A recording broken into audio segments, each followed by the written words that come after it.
چاہیے، اور آمنہ کے لال کی پناہ سے بڑھ کر کس کی پناہ ہو سکتی ہے؟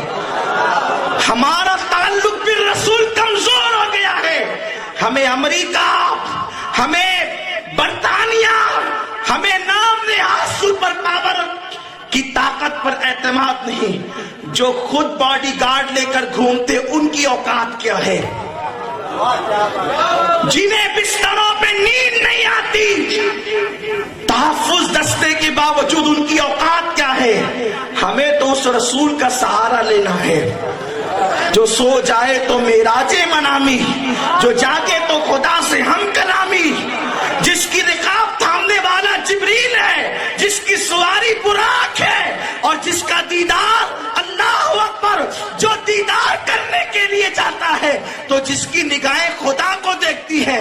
خدا کی قسم، خدا وہ ہے جس کا جسم نہیں، خدا وہ ہے جس کے ہاتھ پیر نہیں، خدا وہ ہے جس کے کلام میں آواز نہیں، لیکن میرے نبی کے کان وہ ہے جس کلام میں آواز نہیں. مصطفیٰ جان رحمت اس کو بھی سنتے ہیں، جس خدا کا جسم نہیں نبی اس کو بھی دیکھتے ہیں.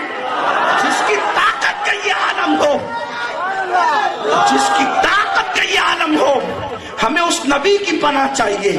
لیکن خارجی طور پر تو تمہیں فلم، سیریل، انٹرنیٹ، یوٹیوب اور خدا جانے کیا کیا بلاؤں کے ذریعے نبی سے دور کر دیا گیا، اور داخلی طور پر نبی پاک کی جو عظمت بیان ہونی چاہیے تھی وہ بیان نہ ہو سکی. اس لیے یہ بات ہونے لگی وہ تو ہماری طرح ہے نا. جب کہہ دیا ہماری طرح ہے تو پھر بچتا کیا ہے؟ لیکن انہیں نہیں پتا. لوگ انگلیاں دیکھتے ہیں، اشاروں سے چاند کے ٹکڑے کیوں نہیں دیکھتے؟ لوگ انگلیاں دیکھتے ہیں، اشاروں سے سورج کا پلٹنا کیوں نہیں دیکھتے؟ پتا ہے حضرت سلیمان علیہ السلام گھوڑوں کو دیکھتے ہوئے ایک مرتبہ ایسا ہوا کہ سورج غروب ہو گیا. سلیمان علیہ السلام نے فرشتوں سے کہا جو سورج ڈباتے نکالتے، او فرشتوں سورج جو ڈوب گیا اس کو نکال دو. فرشتوں نے حکم مانا، نکال دیا. لیکن جب مولا کائنات کی نماز عصر چھوٹ گئی، میں یہ نہیں کہتا کہ قضا ہو گئی، اس لیے کہ ہمارے امام نے ہمیں ادب سکھایا. ہمارا مسلک مسلک ادب ہے. ہم الفاظ بھی بہت تول کر بولنا چاہتے ہیں اس بارگاہ میں جس بارگاہ کے اندر فرشتے بھی پر سمیٹ کر آتے ہیں. علی کی نماز قضا نہیں ہوئی. اگر علی کی قضا ہوگی تو پھر دنیا میں کسی کی ادا ہی نہ ہو سکے. ہاں، علی کی مائے میرے مولا کی نماز چھوٹ گئی. عصر کی چھوٹنا اور ہے، قضا ہونا اور ہے. اس پہ قضا اس کو کہتے ہیں، عرف میں قضا اس کو کہتے ہیں لوگ کہ وقت سے نماز ادا کرنے کی بجائے وقت گزرنے کے بعد ادا کرنے کو قضا کہتے ہیں. وقت جس کا غلام ہو، وقت جس کے سامنے ہاتھ باندھے کھڑا ہو، وہ میرے مولا کی ذات ہے. علی کی نماز چھوٹی، آنکھوں میں آنسو. اس سے پتا چلا، توجہ اگر آپ کی ہے تو سن لیں، علی کی ایک دن نماز چھوٹی ہے عصر کی، آنکھ میں آنسو ہے. کون سا علی؟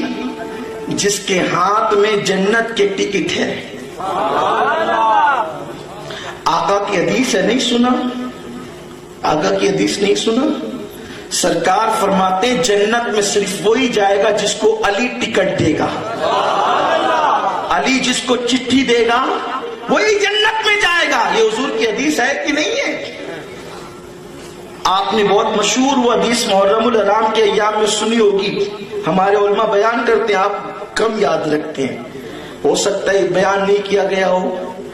حالانکہ کوئی بات ہم نئی بیان نہیں کر سکتے کیونکہ سب 1450 سال پرانا ہی ذخیرہ ہے. وہ تو سب وہی ہے. اب نیا لائے تو کیا لائے. بہرحال بات کرم کی ہے اور مولا کی بات چل پڑی ہے تو سنیے. ایک بار صدیق اکبر مولائے کائنات کو دیکھ کے مسکرانے لگے. صدیق اکبر میرے مولا کو دیکھ کر مسکرانے لگے. مولائے کائنات نے پوچھا بھائی ابو بکر کیوں مسکراتے ہو؟ کہ رات حضور کہہ رہے تھے علی جس کو چٹھی دے گا وہی جنت میں جائے گا، علی جس کو چٹھی دے گا وہی پل صراط سے گزرے گا ورنہ کٹ کے جہنم میں گرے گا. مولا صدیق اکبر کو دیکھ کے مسکرانے لگے. تو صدیق نے کہا بھائی علی اب تم کیوں مسکراتے ہو؟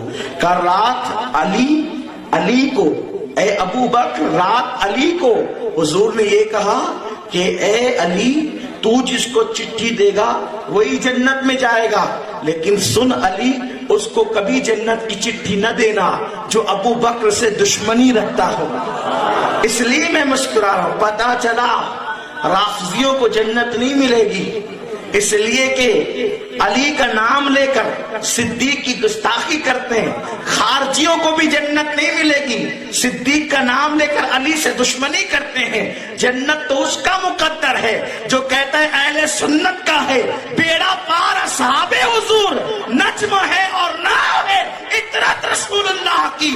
دو ہاتھ دینے کی حکمت تو خدا جانے، جہاں ہزارہ حکمتیں ہیں ہمیں یہ سمجھ میں آتا ہے کہ اللہ نے دو ہاتھ اس لیے عطا کیے ہیں کہ ایک ہاتھ میں اہل بیت کا دامن ہے اور دوسرے ہاتھ میں صحابہ کا دامن ہے.